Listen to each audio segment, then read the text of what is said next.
Merci beaucoup pour votre fidélité. Bienvenue à la seconde partie de cette émission. Comme vous le savez maintenant, c'est l'habitude. C'est avec François Jean-Denis, PDG de Vision Max Service et expert en immigration canadienne, qu'on va parler de l'immigration. Bonsoir François. Bonsoir Jean-Étienne, bonsoir à tout le monde. Et comment allez-vous? Je vais très bien. Cette journée de, comment on pourrait dire ça? De neige. Hein? Oui, ça va. On est habitué maintenant. Oui. Sinon, François, et de ton côté, est-ce que ça va? Ça va très bien, ça va très bien. On est là et puis comme le slogan, si ça ne va pas, ça ira. C'est ça. Possibilité de parrainage pour les réfugiés ici au Canada. Il y a de nouvelles mesures. Et François, très sincèrement, ça fait jaser beaucoup. Oui, alors il faut que d'abord, au départ, il faut qu'on dise aux gens, on ne parle pas de nouveaux programmes. Et ça, Jean-Étienne, il faut qu'on le dise de façon très claire parce que c'est à cause de ça que les gens organisent ou disent n'importe quoi sur les médias sociaux pour comparer le programme de Biden à celui-là. Alors, chaque année, comme on dit, le gouvernement canadien a l'obligation, par rapport aux accords, aux engagements signés avec l'international, avec l'ONU, d'accueillir un nombre de réfugiés, de réfugiés à l'étranger. Il y a dans la loi sur l'immigration au Canada depuis longtemps un programme de parrainage privé de réfugiés qui s'appelle PPPR, 3PR, OK? Yeah.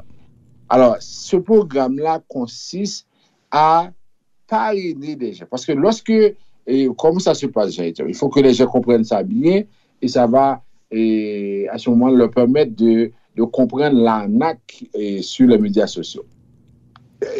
On parle de près de 103 millions de personnes déplacées à l'étranger.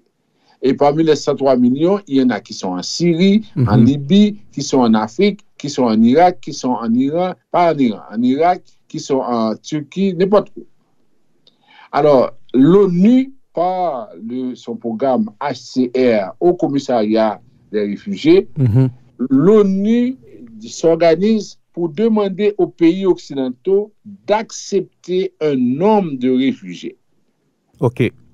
Alors, par exemple, si l'ONU a 10 millions, l'ONU demande aux États-Unis combien vous allez accepter. Le Canada, combien? La France, combien? L'Allemagne, combien? Chaque pays dit, moi, j'accepte, par exemple, 20 000, 30 000, 40 000. Alors, le gouvernement fait venir ces gens-là et les place dans les provinces suivant le pourcentage, suivant le poids démographique de la province dans la Confédération. C'est clair.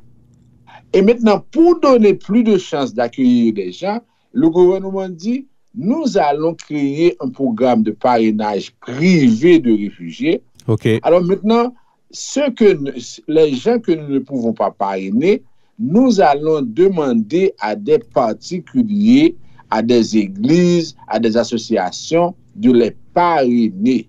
OK. Alors, un groupe de 4 à 5 personnes peut prendre l'initiative de dire, par exemple, on va parrainer X qui vient de la Syrie. Et c'est la responsabilité du groupe de lui trouver du travail, de l'aider à s'intégrer, de faire toutes les démarches pendant une période de 5 ans à peu près. OK. Alors ça, c'est le parrainage privé de réfugiés. Et la première chose que les gens doivent savoir, n'est pas réfugié celui qui veut. C'est sûr. Il y a des critères. Un réfugié est quelqu'un qui est désigné, qui est sélectionné par le HCR. Dernièrement, je suis tombé des nues quand j'ai entendu sur une station de radio en Haïti que les gens définissaient réfugié comme quelqu'un qui quitte Matissan pour aller à Pétionville. Non, ça c'est des journalistes chevronnés qui disent qu'on peut être déclaré réfugié. Alors, quand on est réfugié à l'étranger, HCR a une liste, HCR détermine que vous êtes réfugié parce que ce n'est pas n'importe qui peut l'être. Peut-être sur la liste de HCR, et voici comment ça se fait. Alors, la mesure annoncée par le Canada, on augmente les possibilités de parrainage pour les signataires d'entente. OK, ça veut dire pour des particuliers. pour les particuliers, il ne s'agit pas de personnes que vous pouvez parrainer en Amérique. Il n'y a aucun pays en Amérique faisant partie de ce programme-là. La dernière fois qu'il y a eu un pays en Amérique, c'était la Colombie. C'était à l'époque où il y avait des FARC et il y avait des personnes qui étaient vraiment en situation difficile en Colombie. Depuis l'abolition officielle de la FARC, on n'a plus ce programme-là en Amérique. Alors, lorsque quelqu'un entend à la radio, on lui dit, oui, le Canada est en train, a mis sur pied un programme de parrainage de réfugiés, alors, vous pouvez dire à la personne, arrière-toi de moi, Satan, parce que c'est pas vrai, c'est 100 fois non, ça n'existe pas. C'est bien d'éclaircir ça, François, et c'est des choses qui arrivent souvent. C'est très récurrent que les gens inventent n'importe quoi pour renflouer leur poche. Mais maintenant, qu'est-ce qu'il faut comprendre par rapport à ces nouvelles mesures? Qu'est-ce qui est différent maintenant par rapport à ce qu'il était avant? Oui, très bien. Alors, ça veut dire qu'on crée de nouvelles places. Avant, c'était limité. Si tu te rappelles bien, Jean-Étienne, au Québec, il y a aussi ce programme-là. Il y a 2 ans, c'était un fiasco. À ce moment-là, il y avait des intermédiaires qui étaient là parce qu'on avait dit on va accepter 250, on va accepter 500. Et généralement, c'est 750 que Québec accepte. Et puis, des intermédiaires, des personnes sont venues et ont demandé beaucoup d'argent. Parce que normalement, lorsqu'on libère des places, il faut dire qu'il y a tellement de personnes déplacées, il y a tellement de gens qui voudraient faire venir leurs proches, et là maintenant, le nombre ne suffit pas. Je comprends. Alors maintenant, ce que Ottawa fait, Ottawa ajoute de nouvelles places, ou bien dit qu'on va accueillir plus de personnes qu'auparavant. OK. OK? Ça veut dire que là maintenant, et l'objectif du Canada, c'est d'atteindre 83 500 réfugiés parrainés par le secteur privé d'ici 2025. OK. OK? Alors, le Canada a créé 2 programmes. Alors, il y a le programme des réfugiés parrainés par le gouvernement, RPG. Il y a le programme mixte des réfugiés désigné par le Bureau des visas. OK? Parce que HCR coordonne avec les camps. Il y a des camps, par exemple, en Jordanie. Il y a des camps en Syrie. Il y a des camps dans plusieurs pays. Parce que lorsque les gens sont déplacés, on les met. Des fois, à la télévision, vous les voyez sous des tentes. OK? Alors, ça veut dire que là, on vous a vu ces personnes-là. Et c'est parmi ces personnes-là également, Jean-Étienne, si tu te rappelles, lorsque le gouvernement avait dit que si on n'avait pas déclaré un enfant ou bien un parent, on pouvait le faire. OK. C'était seulement parmi ces gens-là. Parce que ce qui est dit, parce que j'ai eu la chance de parler à quelques personnes qui venaient de la Syrie, et elle me disait que quand on lance une bombe, quand il y a une attaque, le père peut aller en direction sud, la mère en direction nord, et la mère ne sait pas si le père est mort, personne ne sait, on n'a jamais vu la personne, on peut passer 10 ans, 15 ans sans savoir. Si par hasard on découvre que cette personne-là existe, là on vous donne la possibilité de l'ajouter. Mais pas pour des gens qui ont choisi de ne pas ajouter leurs enfants ou bien leurs conjoints, leurs conjointes, parce qu'il y en a qui, par exemple, ont des enfants, mais qui ont peur de dire à leur femme ou bien à leur conjoint qu'ils ont des enfants. Non, on n'accepte pas ça. Certainement, c'est très clair, c'est très logique. Très logique. Alors, ça veut dire que, finalement, ce qu'on dit, c'est que on peut décider de parrainer. On demande, par exemple, au gouvernement l'autorisation, on respecte les exigences, et avec ça maintenant, c'est qu'on est capable de pouvoir parrainer. Okay. On nous dit que de 1979 à 2020, il y a plus de 350 000 réfugiés qui sont venus au Canada dans le cadre du programme. OK. Ça veut dire que là maintenant, au Québec, on dit que ça continue à augmenter. En 2021, il y a eu 51 organisations qui ont présenté une demande pour devenir officiellement des partenaires pour pouvoir parrainer. OK. Et on dit que le Canada a l'intention de réinstaller. Parce que ces réfugiés-là ne vont pas en audience. C'est clair. OK? Ils sont admis parce qu'ils répondent aux critères de l'ONU, notamment de HCR. Très bien dit. Donc, pour les auditeurs qui écoutent maintenant, que vous êtes ici à Montréal, vous avez des proches en Haïti ou dans l'Amérique, il n'y a pas un nouveau programme. Ça n'a rien à voir de le comparer avec le programme de Biden, comme les gens vulgairement le disent. Oui. C'est juste un ancien programme, un programme de réfugiés que le Canada a en partenariat avec des organisations internationales comme l'ONU. Ils essaient juste de donner plus de place. C'est comme ça qu'il faut résumer ça. C'est pas un nouveau programme, en fait. Non, ça n'a rien à voir avec Haïti, ça n'a rien à voir avec l'Amérique. Ça veut dire que c'est... Et hier soir, j'écoutais une dame sur Facebook. Avec quelle facilité cette dame-là peut mentir en disant que pour les gens qui ne sont pas inclus dans le programme Biden, voilà une bonne nouvelle. Maintenant, vous pouvez venir au Canada. C'est archi faux. Ça n'a rien à voir avec le Canada. Tant pis pour vous si vous allez dépenser de l'argent, si vous allez vous faire...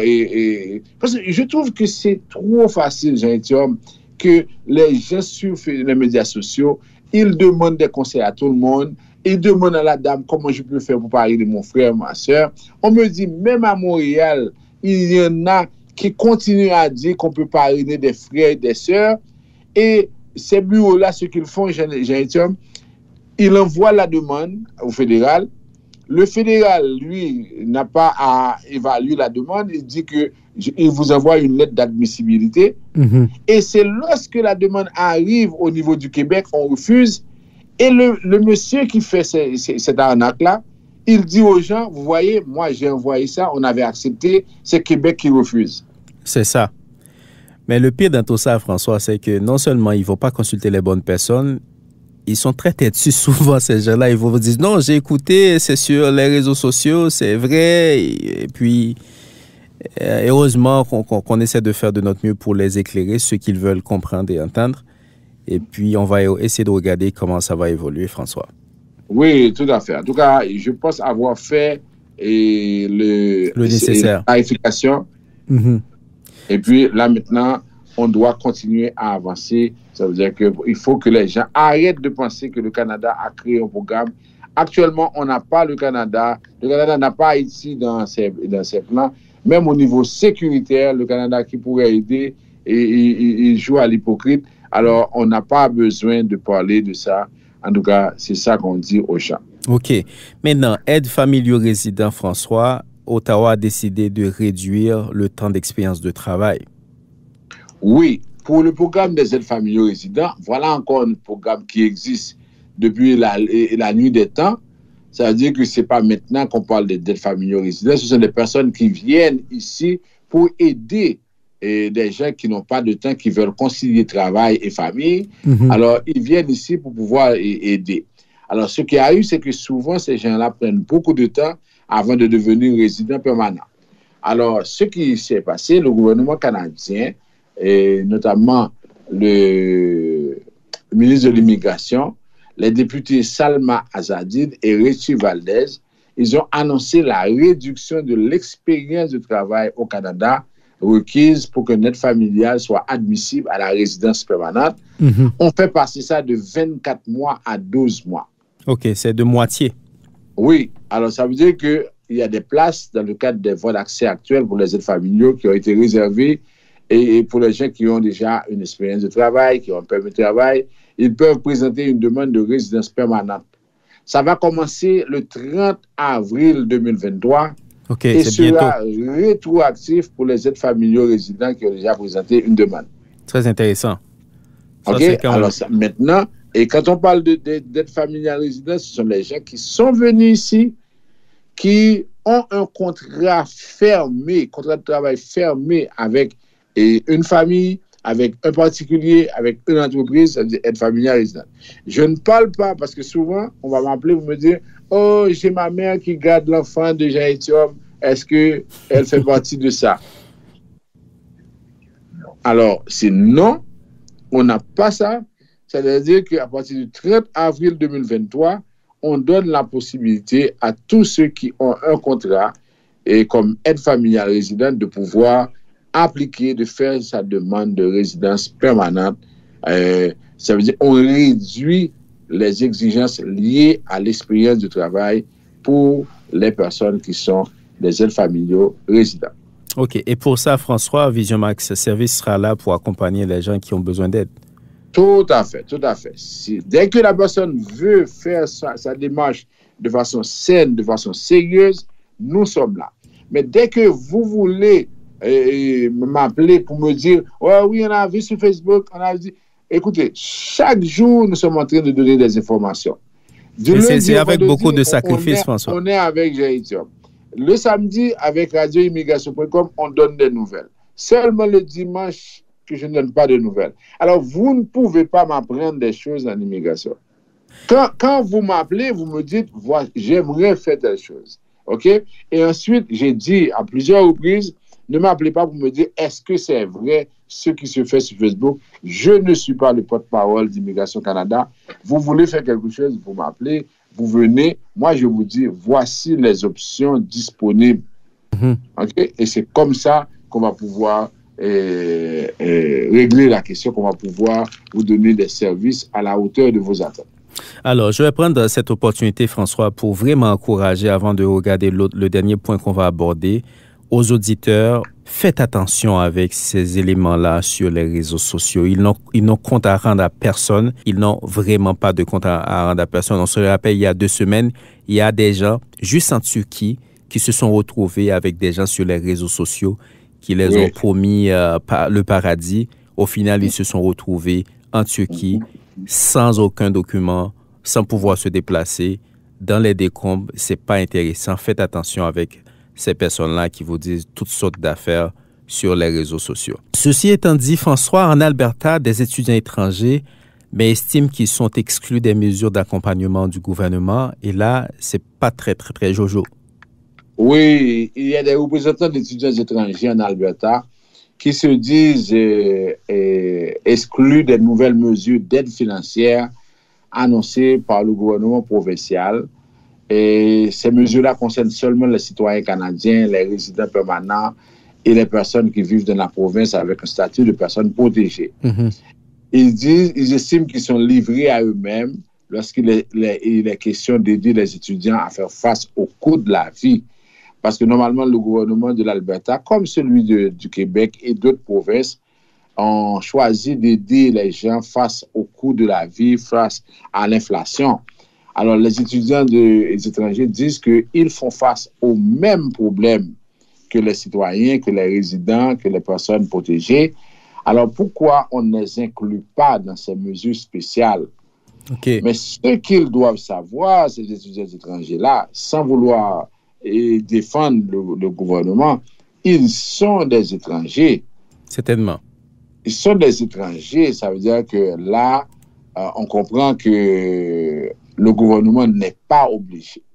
Alors, le gouvernement de l'Alberta a annoncé qu'on va donner une bourse mensuelle de $250. Alors, la bourse mensuelle pour les étudiants de l'Alberta va passer de 250 à 475. OK. On donne aussi un délai de grâce pour le remboursement des prêts étudiants.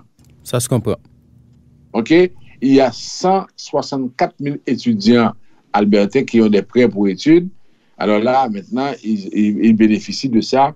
Ils ne sont pas obligés de payer leurs prêts d'étudiants rapidement. Alors, ils sont contents et ils disent que normalement, ça les aide. Les étudiants étrangers disent que nous venons ici, nous apportons de l'argent et voilà qu'il y a une crise, il y a une situation au niveau de l'inflation. On ne fait rien pour nous. Il y en a qui songent à quitter l'Alberta pour d'autres provinces canadiennes. Mais moi, je peux dire à ces étudiants-là, c'est courir pour la pluie, tomber de la rivière. Parce que même si vous venez, par exemple, au Québec, vous n'allez pas obtenir de l'aide. Certainement. Parce que c'est le statut des étudiants étrangers qui fait en sorte qu'ils soient considérés comme des étrangers. Parce que la question, ce n'est pas parce que on ne veut pas les aider, mais ce sont des étrangers. Donc, ils n'ont pas beaucoup de chances de voir leur appel porter des fruits, alors?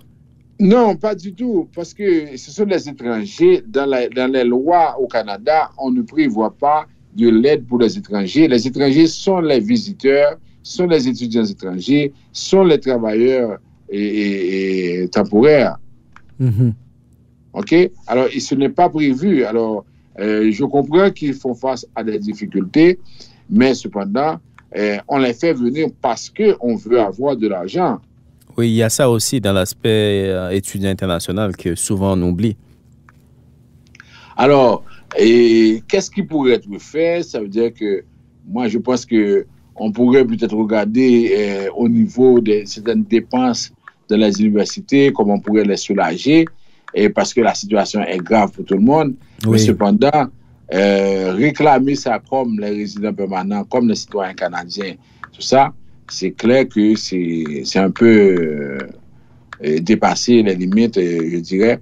Et le gouvernement de l'Alberta, je ne pense pas, va revoir sa décision. Allô, François? Oui. Oui, vous avez dit que le gouvernement de l'Alberta ne va pas nécessairement revoir sa décision. Non, non, pas du tout, pas du tout. Ça veut dire que c'est clair, c'est une situation très difficile.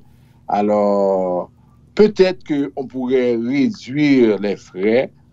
OK? Peut-être qu'on peut demander aux universités de réduire les frais. Ça, c'est le gouvernement qui va décider. Mais quand on le fait sous forme de pression, je pense qu'on passe à côté. Oui. Parce que c'est pas un acquis, c'est pas quelque chose qu'on vous doit. Et puis, c'est ça aussi. C'est ça. Bon. En tout cas, c'est tout ça, Jean-Étienne. Et puis, vraiment, j'espère que les gens vont écouter, vont prendre le temps de suivre ce qu'on leur dit. Parce que là, actuellement, Jean-Étienne, et on peut dire que tellement de personnes répètent, disent n'importe quoi. C'est du jamais vu. C'est du jamais vu. Oui, et c'est vraiment dommage. Ben, François, merci beaucoup pour ton temps et ton expertise. On va se parler demain, 15h30, la nouvelle édition de Bilan. Et puis, bon après-midi, François. Merci à toi aussi. Merci, au revoir. Voilà pour la fin de cette émission. Mon nom est Jean-Étienne Dorsan. J'étais très content de vous accompagner aujourd'hui encore pour cette nouvelle édition de Bilan. Vous êtes sur le 102.3 FM. Demain, on aura une nouvelle édition, 15h30. Toute l'équipe va être là. Merci beaucoup pour votre fidélité. Restez à l'écoute. À bientôt.